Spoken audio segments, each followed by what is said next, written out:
Pour clore la 35e opération Pièce jaune, Brigitte Macron était à Nice, ce 2 février. Elle a paru très complice avec le parrain de l'opération, Didier Deschamps, et la femme du maire Christian Estrosi, Laura Tenucci, et a aussi posé avec une gagnante de la Star Academy.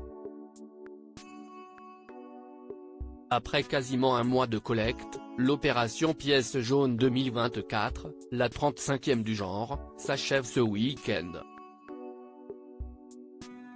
Pour l'occasion, la première dame, Brigitte Macron, parce qu'elle est présidente d'honneur de la Fondation des hôpitaux, et le parrain de l'opération, Didier Deschamps, était à Nice, ce vendredi 2 février.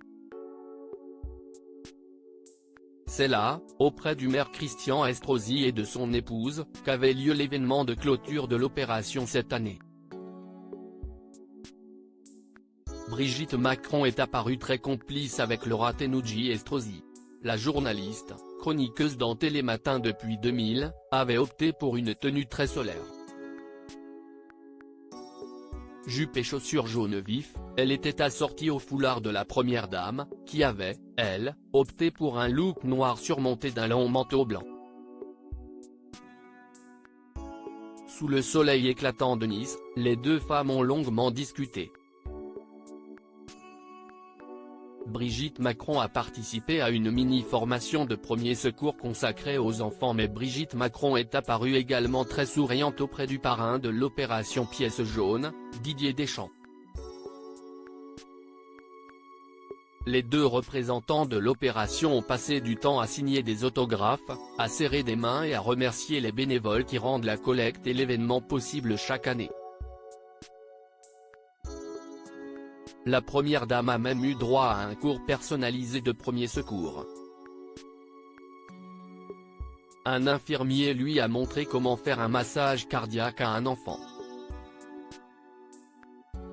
Un geste très important puisqu'il peut sauver des vies. À combien s'élèvent les dons de l'opération Pièce jaune cette année?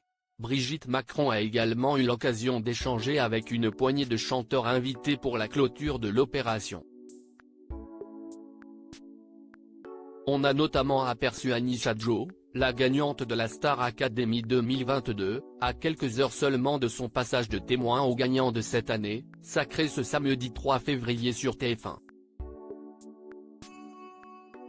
Le chanteur Grégoire et la chanteuse Neige étaient également de la partie et n'ont pas résisté à l'idée de prendre quelques photos avec la première dame et le sélectionneur de l'équipe de France. Le temps de compter au niveau national, le montant récolté lors de cette campagne en faveur des enfants hospitalisés devrait être révélé dans les prochains jours. En 2023, près de 5,5 millions d'euros avaient été récoltés. Article écrit en collaboration avec 6 médias.